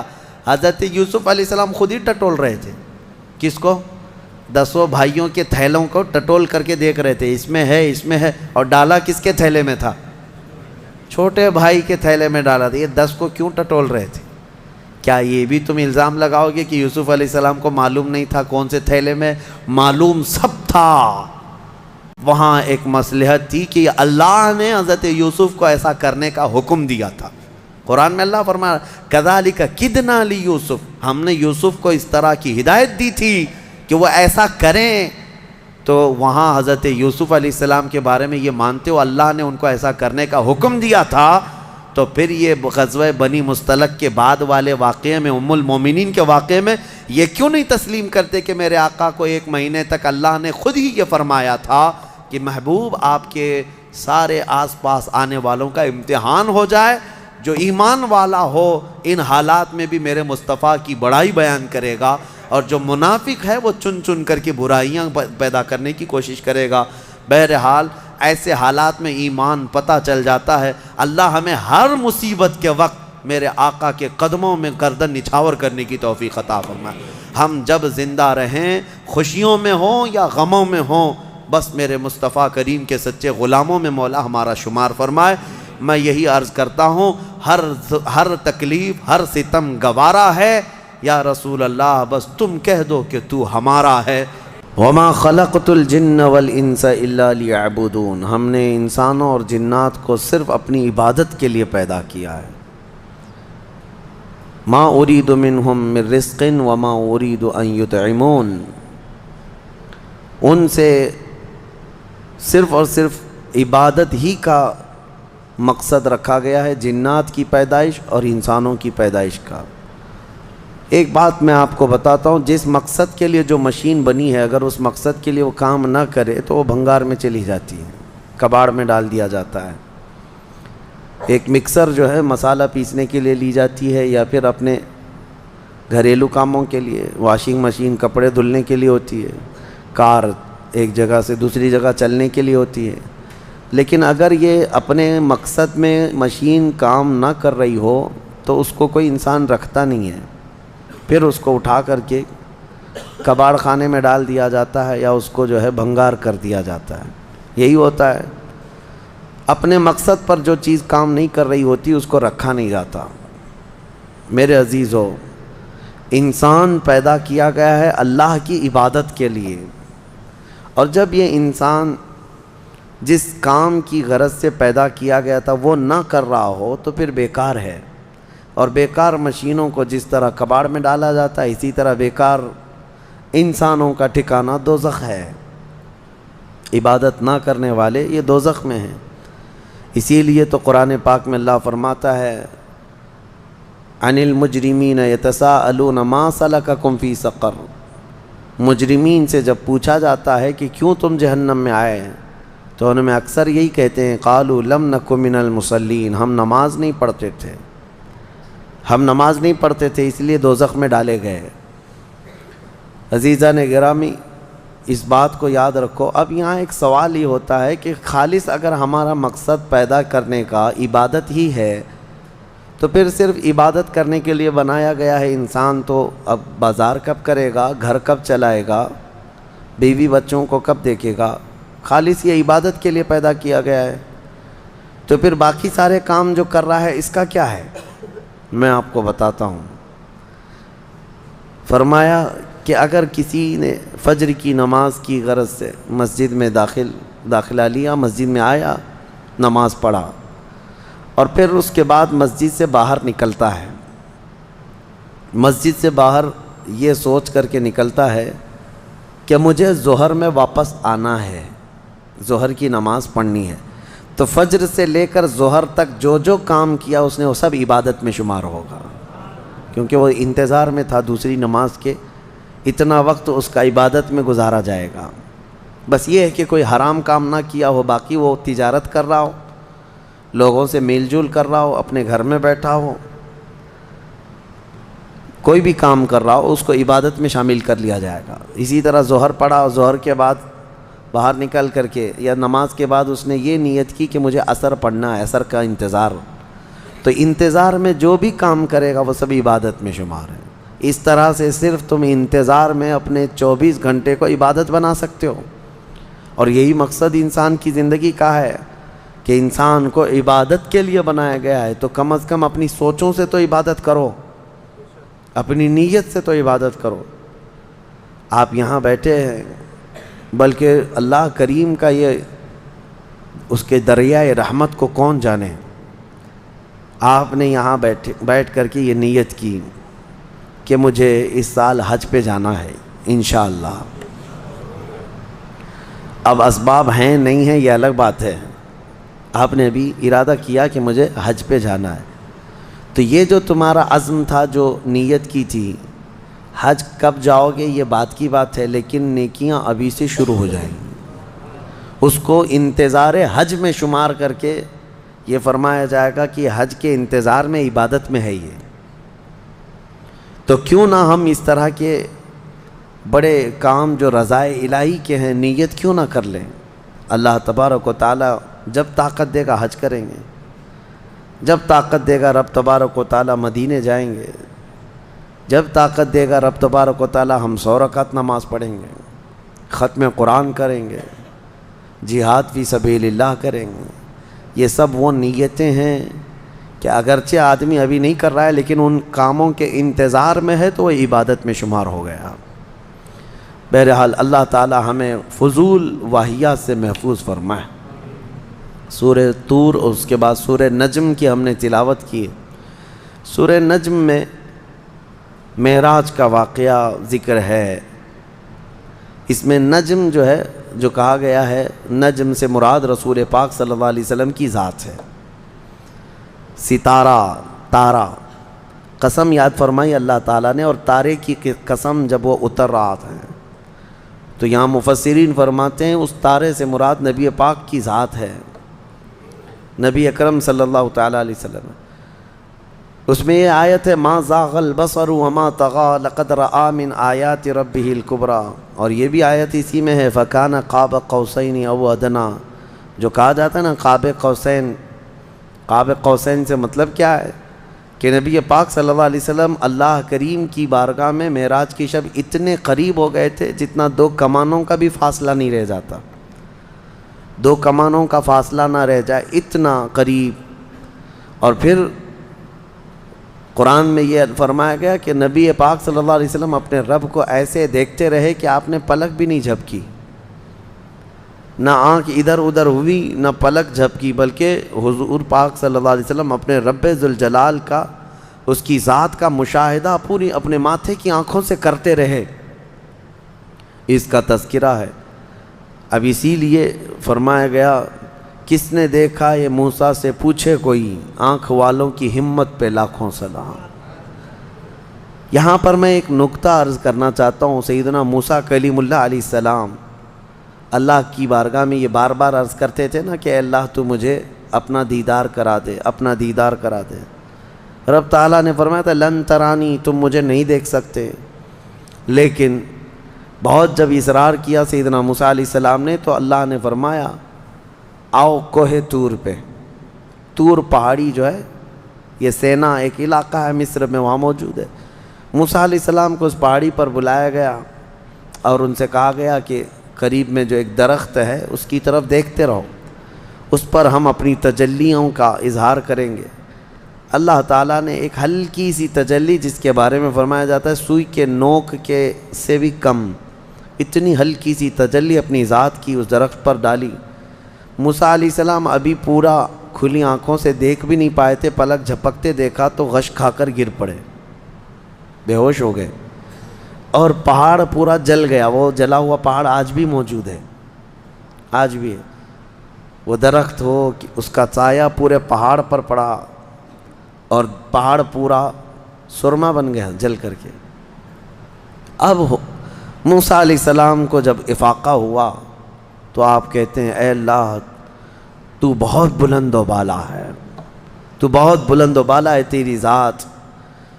اس کے بعد موسیٰ علیہ السلام جب اپنی قوم میں آئے تو ان کی آنکھوں کی روشنی کا حال یہ تھا کہ وہ 3 میل دور یعنی تقریباً 4.5 کلومیٹر 4.5 کلومیٹر اندھیری رات میں کسی کالے پتھر پر ایک کالی چونٹی بھی رینگتی ہو تو حضرت موسیٰ علیہ السلام دیکھ لیتے تھے، اور ان کی آنکھوں میں آنکھیں ڈال کر کے اگر کوئی غور سے دیکھتا تو اندھا ہو جاتا۔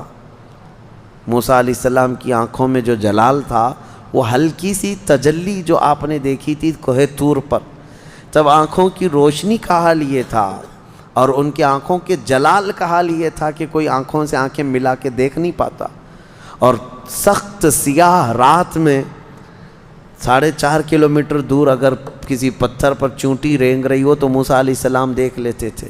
یہ ہلکی تجلی دیکھنے والوں کی آنکھوں کا حال ہے، اور جو رب ذوالجلال کی پوری ذات کا مشاہدہ کیا ہو اس سرور عالم صلی اللہ تعالیٰ علیہ وسلم کی آنکھوں کا حال کیا ہوگا؟ اور کوئی غیب کیا تم سے نہاں ہو بھلا یا رسول اللہ، جب نہ خدا ہی چھپا تم پہ کروڑوں درود۔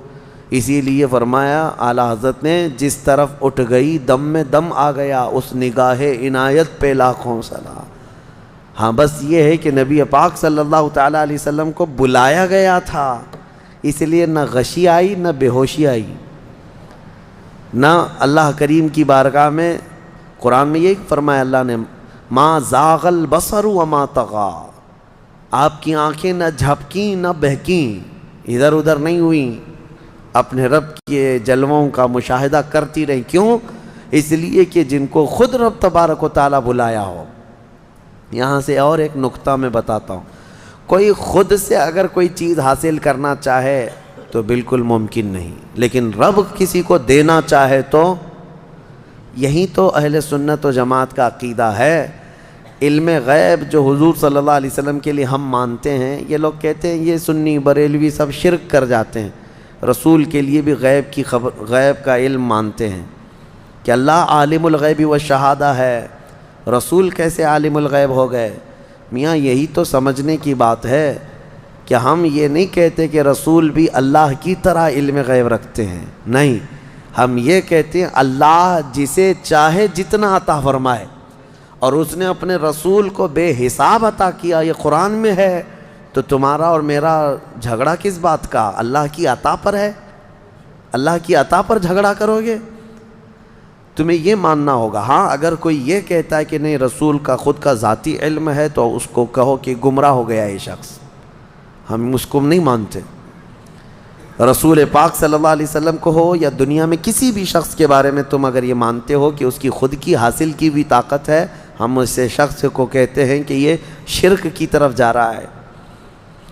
ہاں یہ کہو کہ اللہ کی عطا سے اللہ جس کو جو چاہے عطا فرمائے، اللہ جس کو جو چاہے عطا فرمائے۔ ایک بیچارے بہکے ہوئے صاحب ہیں، ہم نے یہ دلیل ان کے سامنے رکھی، بھائی ذاتی اور عطائی کا فرق سمجھو، ذاتی اور عطائی۔ ذاتی کا مطلب اللہ کی جتنی طاقتیں ہیں وہ اس کی خود کی ہیں، اس کو کسی نے دیا نہیں ہے، اور رسول کو جو کچھ بھی ملا ہے وہ ان کی خود کی نہیں ہے بلکہ یہ اللہ کی عطا کی ہوئی ہیں، اللہ کی۔ بات سمجھ میں آیا؟ صاحب جو ہے وہ بھڑک گئے اور کہا کہ یہ سب فرق آپ نے پیدا کیا ہے، اس کا مطلب یہ ہے کہ اللہ جسے جو چاہے وہ سب دے گا۔ کہا اس میں تمہارا اور ہمارا اللہ مشورہ نہیں لے گا کہ کس کو کیا دینا ہے، کسی کو علم سے نوازا، کسی کو دولت سے نوازا، کسی کو صورت سے نوازا، کسی کو سیرت سے نوازا، وہ جس کو جو دینا چاہے۔ جب وہ کائنات میں اپنے محبوب کو بے پناہ علم عطا کرتا ہو تو تمہیں جھگڑا کس بات کا ہے؟ تو ان صاحب نے ایک چبھتا ہوا سوال یہ کیا، اچھا تو آپ یہ مان لیں گے کہ اللہ جس کو جو چاہے وہ عطا کر دے گا، تو پھر ہو سکتا ہے کہ اللہ اپنی طرح دوسرا اللہ بھی بنا دے کسی کو؟ کہاں کی بات کہاں لے جا کر کے فٹ کر رہے ہو؟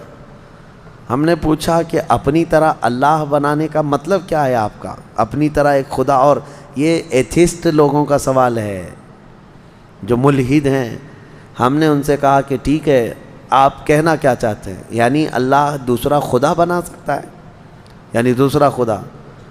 تو میں ہی آپ سے سوال کرتا ہوں، چلیے آپ کے حساب سے اگر خدا نے دوسرا خدا بنایا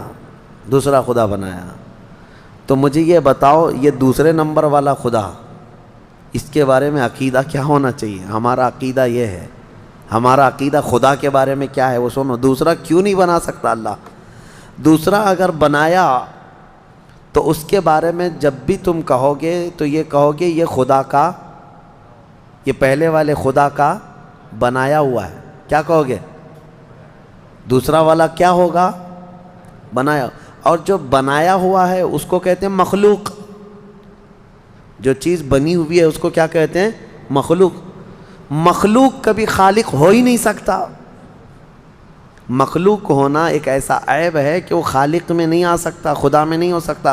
اگر وہ خود پیدا ہوا ہے کسی سے تو پھر ہم اس کو خدا مانتے ہی نہیں، ہم اس کو خدا مانتے ہی نہیں۔ ہم خدا جس کو مانتے ہیں وہ لم یلد ولم یولد، وہ کسی سے پیدا ہوا ہی نہیں اور نہ اس سے کوئی پیدا ہوگا۔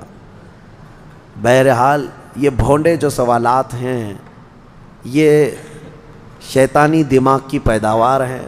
میں آپ سے یہ کہتا ہوں کہ اللہ رب العزت اپنے رسول کو وہ سب چیزیں عطا کیا ہے جو اس کی مرضی ہے، لیکن خدا بنایا نہیں، نہ ہی خدا کا درجہ، کیونکہ یہ ممکن نہیں ہے، یہ ممکن نہیں ہے کہ دوسرا خدا بنایا جا سکے، ورنہ خدا کا تصور ختم ہو جائے گا۔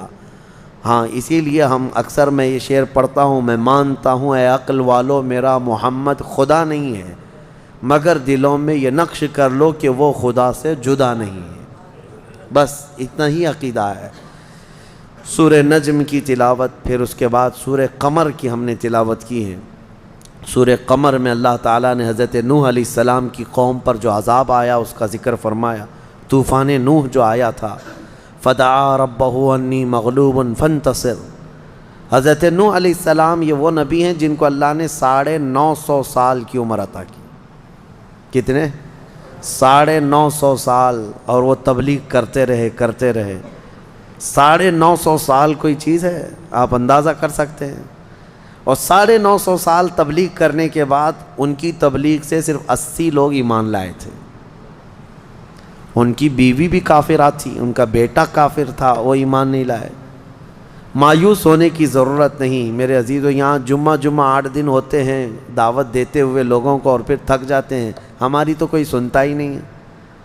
وہ 950 سال تک تھکے نہیں اللہ کے نبی۔ دین کی دعوت ایسا نہیں ہے کہ تم سوچتے ہو ابھی میں دعوت دوں ابھی فوراً یہاں اثر ہو جانا چاہیے، انگریزی دوائیوں کی طرح سمجھتے ہو، ادھر گولی دیا ادھر بخار اترنے لگ جائے۔ ہاں دعوت، دین کی دعوت، ایمان کی دعوت، اس میں وقت لگتا ہے۔ نبیوں میں بھی اللہ کے رسول صلی اللہ تعالیٰ علیہ وسلم کی دعوت جب شروع ہوئی تو کیا مکہ میں جب آپ نے اعلان فرمایا تھا سینکڑوں لوگ آ گئے تھے، پورے مجمع سے ایک 9 سال کا بچہ، وہ بھی حیدر کرار، ایمان لائے۔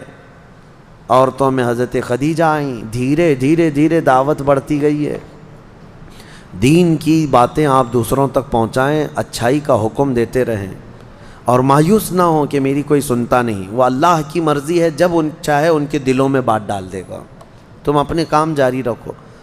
950 سال کے بعد حضرت نوح علیہ السلام نے عرض کیا کہ مولا میں مغلوب ہو گیا، تو مدد نازل فرما۔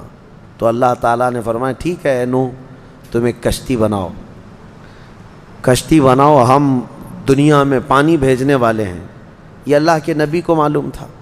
حضرت نوح علیہ السلام نے اپنی قوم کو ڈرایا بھی کہ اللہ کا عذاب آئے گا۔ وہ مذاق اڑاتے تھے حضرت نوح علیہ السلام کا، بہت مذاق کرتے تھے۔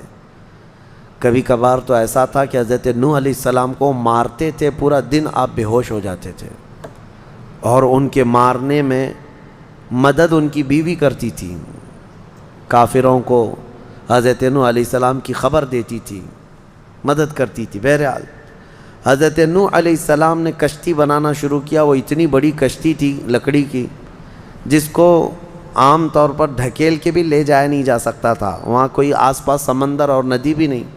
اس پر بھی لوگ مذاق اڑانے لگے کہ خشکی میں اتنی بڑی کشتی بنا رہے ہو، اس کو اٹھا کر سمندر تک لے جاؤ گے کیسے؟ انہوں نے کہا اس وقت بھی کہ آ جاؤ میری کشتی میں، اگر اللہ کا عذاب آیا تو تم سب ہلاک ہو جاؤ گے۔ وہ سب مذاق اڑاتے تھے، کون سا عذاب، کیسا عذاب؟ تو پھر اللہ فرماتا ہے فَفَتَحْنَا أَبْوَابَ السَّمَاءِ بِمَاءٍ مُنْهَمِرٍ، ہم نے آسمان کے سارے دروازے کھول دیے پانی سے۔ وَفَجَّرْنَا الْأَرْضَ عُيُونًا، اور پھر ہم نے زمین کو پھاڑ دیا کہ زمین پانی اگلنے لگ گئی۔ فَالْتَقَى الْمَاءُ عَلَى أَمْرٍ قَدْ قُدِرَ، پانی بڑھتا گیا اتنا کہ آسمان سے بھی برستا تھا، زمین سے بھی نکلتا تھا۔ میرے عزیزو، آپ نے تو ممبئی میں باڑھ دیکھی ہے، سیلاب دیکھی ہے، یہاں پانی جب بھر جاتا ہے تو موت گلے تک آ جاتی ہے، خوف طاری ہوتا ہے۔ یہ تو ہلکا پھلکا پانی، 1 مالہ ڈوبا ہوگا، کسی کا 2 مالہ، لیکن وہ نوح علیہ السلام کے زمانے میں جو طوفان آیا، زمین کا کوئی پہاڑ بھی باقی نہیں تھا، اس کے اوپر پانی جا چکا تھا، زمین پر کوئی پہاڑ بھی باقی نہیں تھا۔ جو کفار آپ کی کشتی میں نہیں آئے وہ سب غرق ہوئے، یہاں تک کہ ان کا بیٹا جو کشتی میں نہیں آیا، آپ نے فرمایا تھا یا بنی ارکب معنا ولا تکن مع الکافرین، اے میرے بیٹے آ جا، ہمارے ساتھ سوار ہو جا، کافروں کے ساتھ مت جا۔ اس نے کہا تھا قال سآوی الی جبل یعصمنی من الماء، میں ایک پہاڑ کے اوپر جاؤں گا، مجھے پانی سے میں بچ جاؤں گا۔ اللہ نے فرمایا لا عاصم اليوم، آج کے دن کوئی بچانے والا نہیں ہے تمہیں، سب ختم ہو گئے۔ حضرت نوح علیہ الصلاۃ والتسلیم کی کشتی میں جتنے لوگ سوار تھے، یہ کشتی تقریباً 40 دن تک روئے زمین پر، پانی پر تیرتی رہی۔ پھر جب طوفان ختم ہوا تو کنارے پر جا کر کے یہ لگی، اس میں کئی دن گزر گئے، تو اللہ کی حمد بیان کی آپ نے، اور اللہ کریم کی اس نجات پر شکر بھی ادا کیا اللہ کا۔ وہ 10 محرم کا دن تھا۔ تو نوح علیہ السلام کی قوم پر آیا ہوا عذاب کا ذکر سورہ قمر میں اللہ تعالیٰ نے فرمایا ہے، اور اس سورہ قمر میں ایک آیت مکرر 4 مرتبہ اللہ تعالیٰ نے ارشاد فرمایا وَلَقَدْ يَسَّرْنَا الْقُرْآنَ لِلذِّكْرِ فَهَلْ مِن مُدَّكِرٍ، ہم نے قرآن یاد کرنے کے لیے آسان بنایا، ہے کوئی یاد کرنے والا؟ جواب دینا آپ لوگ اللہ کی بارگاہ میں۔ اللہ فرما رہے ہیں ہم نے یاد کرنے کے لیے قرآن آسان کیا ہے کوئی یاد کرنے والا؟ شاید اکثر مسلمان یہی کہیں گے ہم یاد کرنے والے نہیں ہیں، یاد کرنا تو دور کی بات ہے، پڑھنے والے نہیں ہیں، صفحہ 2 صفحہ پڑھ کر کے بھاگنے کا جی چاہتا ہے۔ ہم دیکھتے ہیں قرآن ہاتھ میں لیتے ہی کتنے لوگوں کا دل بے قابو ہونے لگتا ہے، اکتاہٹ آنے لگتی ہے، نعوذ باللہ من ذالک۔ یہ وہ دل ہیں جو کالے ہو چکے ہیں، یہ وہ دل ہیں جو بیمار ہو چکے ہیں گناہوں کی وجہ سے، ان کے ہاتھوں میں قرآن زیادہ دیر تک نہیں آ سکتا۔ اللہ کریم فرما رہا ہے کہ ہم نے قرآن یاد کرنے کے لیے آسان بنایا۔ میں سب کے لیے نہیں کہتا الا ماشاءاللہ، ابھی تو سال بھر کی بات تو چھوڑو، رمضان آیا ہے، ذرا گریبان میں جھانک کر کے دیکھنا کتنے پارے آج تک تلاوت کر چکے، تراویح کو چھوڑ کر کے قرآن کتنے لوگ اٹھائے، کتنے لوگوں نے پڑھا، کتنی تلاوت ہوئی۔ اللہ کی بارگاہ میں سب جواب دینا ہوگا آپ کو۔ قرآن میں رب تعالیٰ نے بار بار فرمایا، 4 بار فرمایا، ہم نے یاد کرنے کے لیے آسان بنایا ہے۔ کوئی یاد کرنے والا نہیں، پڑھنے والا بھی نہیں ہے۔ گھروں میں جو قرآن رکھے ہوئے ہیں مصحف، اس پر تو دھول جمع ہو رہی ہے، لوگ اس کو بھولے سے بھی ہاتھ نہیں لگاتے۔ عزیزان گرامی، حدیث پاک میں ہے، میرے آقا فرماتے ہیں کل قیامت کے دن جس کے خلاف قرآن اور رمضان کھڑے ہو جائیں گے اس کو دوزخ میں جانے سے کوئی نہیں بچا سکے گا۔ جھگڑا کریں گے یہ قرآن اور رمضان، جس کے خلاف کھڑے ہو گئے کہ مولا اس کو دوزخ میں بھیجنا ہے، اللہ ان کی سفارش پر ان کو دوزخ بھیجے گا اور ان سے دوزخ سے بچانے والا پھر کوئی نہیں ہوگا۔ قرآن اور رمضان یہ کمبینیشن ہے، اس کو آپ رمضان میں کثرت سے پڑھو، تلاوت کرو، اور جسے نہیں آتا وہ سیکھنے کی تو کوشش کرو۔ میرے اپنے اندازے کے مطابق عام دماغ رکھنے والا، بہت اعلیٰ دماغ نہیں، عام دماغ رکھنے والا بندہ بھی 40 دن میں قرآن سیکھ سکتا ہے، بہت آسان ہے۔ پر ڈے اگر ایک حرف بھی سیکھا تو الف سے لے کر یا تک 29 حرف ہیں، 29 حرف ہیں، اور زبر زیر پیش، 2 زبر 2 زیر 2 پیش، مد جزم تشدید، یہ کل ملا کر کے جو حرکتیں ہیں یہ 11 ہیں۔ ایک دن ایک حرف سیکھے اور ایک دن ایک حرکت سیکھے تو 11 اور 29 40 دن ہو جاتے ہیں۔ 40 دن میں یہ تو پورا قرآن سیکھ جانا چاہیے اس کو، بڑا آسان ہے۔ میں یہ نہیں کہہ رہا کہ آج ہی بیٹھ کر کے 2 صفحے پڑھو، آج خالی الف پڑھ کر کے چلے جاؤ، دوسرے دن صرف با پڑھ کر کے چلے جاؤ، تیسرے دن صرف تا پڑھ کے چلے جاؤ، چوتھے دن صرف سا پڑھ کے چلے جاؤ۔ ایک حرف بھی ایک دن سیکھ لیا تم نے تو 40 دن میں تمہیں آ جانا چاہیے۔ برسوں ہو گئے، جوانیاں ختم ہو گئی، بڑھاپا آ گیا، لیکن قرآن نہیں آتا۔ اس کی وجہ ہے کہ تم نے کوشش ہی نہیں کیا۔ درس قرآن اگر ہم نے نہ بھلایا ہوتا، یہ زمانے نے زمانہ نہ دکھایا ہوتا، وہ زمانے میں معزز تھے مسلمان ہو کر، آج ہم خار ہوئے ہیں تاریک قرآن ہو کر، قرآن کو چھوڑ کر کے۔ بہرحال سورہ قمر کے بعد اللہ کریم نے جو سورہ ہمیں قرآن پاک میں عطا فرمائے وہ سورہ رحمان ہے۔ سورہ رحمان، اس میں جھنجھوڑنے والی آیتیں ہیں۔ اللہ تعالیٰ نے بار بار جنات اور انسانوں سے یہ سوال فرمایا، فَبِأَيِّ آلَاءِ رَبِّكُمَا تُكَذِّبَانِ، بتاؤ اے جنات و انسانوں تم میری کون کون سی نعمتوں کو جھٹلاؤ گے۔ نبی پاک صلی اللہ علیہ وسلم جب یہ سورہ تلاوت کر رہے تھے تو صحابہ خاموشی سے سنتے رہے۔ پھر جب سورہ پوری مکمل تلاوت ہوئی تو نبی کرم صلی اللہ علیہ وسلم فرماتے ہیں میں نے یہ جنات کے سامنے تلاوت کی، وہ تم سے بہتر جواب دے رہے تھے، جنات تم سے بہتر جواب دے رہے تھے۔ وہ روتے جا رہے تھے، سجدوں میں گر جاتے اور یوں کہتے تھے اے اللہ ہم تیری کسی بھی نعمت کو نہیں جھٹلاتے، فلک الحمد یا اللہ، تمام تعریفیں تیرے لیے ہیں اے رب کائنات۔ سورہ رحمان پڑھنے کے بعد رونگٹے کھڑے ہو جانا چاہیے۔ تمہیں کون کون سی نعمتوں سے اللہ نے نہیں نوازا، کون سی نعمتیں نہیں ہیں۔ ایک سانس لیتے ہو نعمت ہے، ایک سانس چھوڑتے ہو یہ اللہ کی نعمت ہے۔ اگر سانس نہ لے سکو تو موت ہے، اور سانس لے لیا لیکن واپس نہیں نکلتی ہے تو بھی موت ہے۔ تمہارے لیے ایک آدھا گلاس پانی یہ اللہ کی نعمت ہے۔ پانی مل جانا نعمت ہے، اور پانی مل گیا۔ پیاس لگنا بھی نعمت ہے، اگر پیاس نہ لگے تو پانی بھی نہ پی سکو۔ پیاس لگنے کے بعد پانی بھی ہے، لیکن پی جانے کے بعد پیٹ بھرا ہوا لگنا یہ بھی نعمت ہے۔ سیراب ہو جانا یہ نعمت ہے، ورنہ کچھ بیماریاں ایسی ہیں کہ تم پورے مٹکے کے مٹکے ڈالتے رہو پیٹ نہیں بھر سکتا۔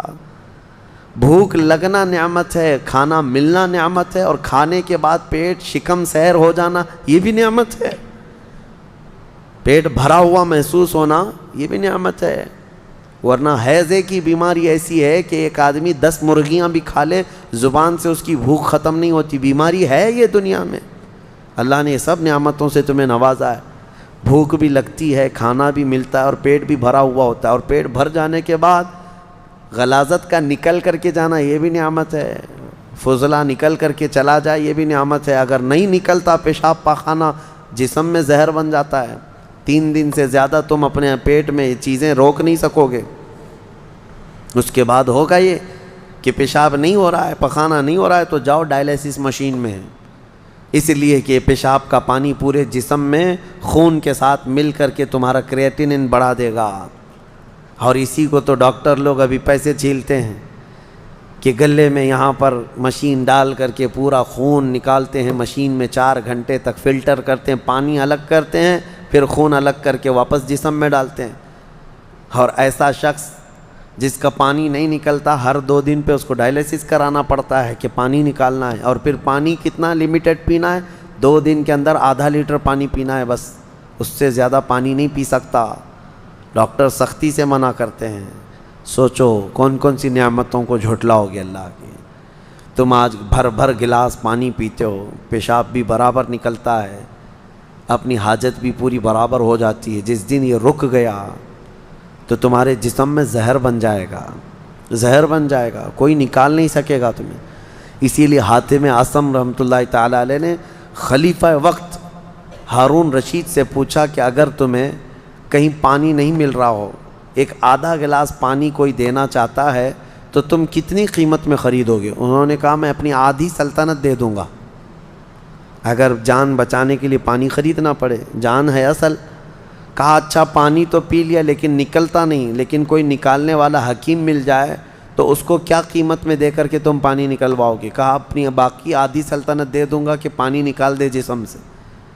کہا پھر دیکھ لے تیری پوری سلطنت 1 گلاس پانی کے برابر ہے، اور رب تبارک و تعالیٰ بغیر کسی معاوضے کے تمہیں روز پلاتا بھی ہے اور نکالتا بھی ہے۔ فَبِأَيِّ آلَاءِ رَبِّكُمَا تُكَذِّبَانِ۔ تم پیدا ہوئے تھے اس وقت سے مولا کریم تمہاری ایسی نگرانی رکھا ہے۔ تم ماں کے پیٹ میں تھے تو تمہیں ناف کے ذریعے سے رزق پہنچاتا رہا۔ جب تم جسم سے باہر آئے، ماں کے دنیا میں آئے، تو ماں کا خون جو ہے دودھ میں بدل کر کے اس کے سینے میں تمہاری غذا بنا دی۔ جب جب بچے کو بھوک لگتی ہے اور ماں کے سینے میں خود دودھ پیدا ہوتا ہے، کون بناتا ہے یہ دودھ؟ کون بناتا ہے؟ عورت کھاتی کیا ہے؟ ارے وہ پھل کھا رہی ہے، فروٹ کھا رہی ہے، گوشت کھا رہی ہے، مچھلی کھا رہی ہے، انڈا کھا رہی ہے، کہیں یہ ساری چیزیں کھا رہی ہے، لیکن سب جانے کے بعد اس کے جسم میں دودھ بنتا کیسے؟ برابر کبھی سوچا سیم چیزیں مرد بھی کھاتا ہے، سیم چیزیں عورت بھی کھاتی ہے، لیکن مرد کے سینے میں تو دودھ نہیں بنتا۔ عورت کی خصوصیت ہے، عورت کے سینے میں دودھ اس لیے بنایا جاتا ہے کہ اللہ نے بچے کی پرورش کا نظام رکھا ہے، تمہارا رزق اس کے سینے میں رکھا ہے اللہ نے۔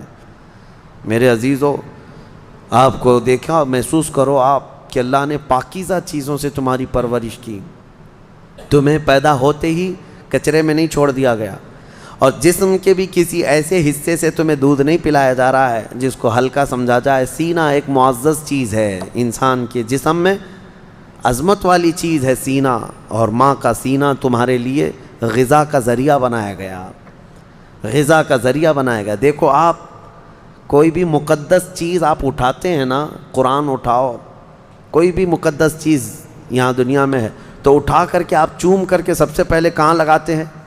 سینے سے۔ کیوں؟ مقدس چیز کو سینے سے ہی لگاتا ہے آدمی، اس کو کوئی بتاتا نہیں ہے، لیکن سب کو اندازہ ہے کہ یہ سینے سے لگانے والی چیز ہے۔ اسی لیے اللہ تعالیٰ نے تمہاری ماؤں کے دلوں میں بھی یہ محبت رکھی کہ وہ جب جب تمہیں اٹھاتی ہے تو دودھ پلانے کی غرض سے ہو، کہاں لگاتی ہے؟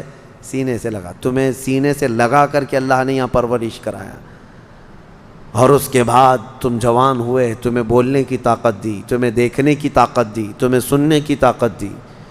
تمہارے لیے سارا نظام ایسا ہے، تم ہلکے میں لیتے ہو۔ کچھ چیزیں ایسی ہیں نا جو روز کی ہیں، اسی لیے تو آپ کو نیچرل چیزیں تعجب میں نہیں لگتی ہیں، تعجب آپ کو لگتا نہیں، حالانکہ یہ بہت بڑے تعجب کی چیز ہے جو ہمارا جسم ہے۔ حضرت ابو بکر شبلی رحمۃ اللہ علیہ سے پوچھا گیا آپ کی کوئی کرامت؟ انہوں نے کہا میری سب سے بڑی کرامت یہ ہے کہ میں 2 ٹانگوں سے زمین پر چلتا ہوں، اس سے بڑی کرامت کیا ہے؟ 2 ٹانگوں سے میں زمین پر چلتا ہوں اور کبھی گرتا نہیں، یہی کرامت ہے۔ اب یہ چیز آپ مٹی کا بنا کر کے دیکھ لیں، آپ کسی چیز کا بنا کریں، تمہارا بیلنس اللہ تعالیٰ نے سنبھال کر رکھا ہے۔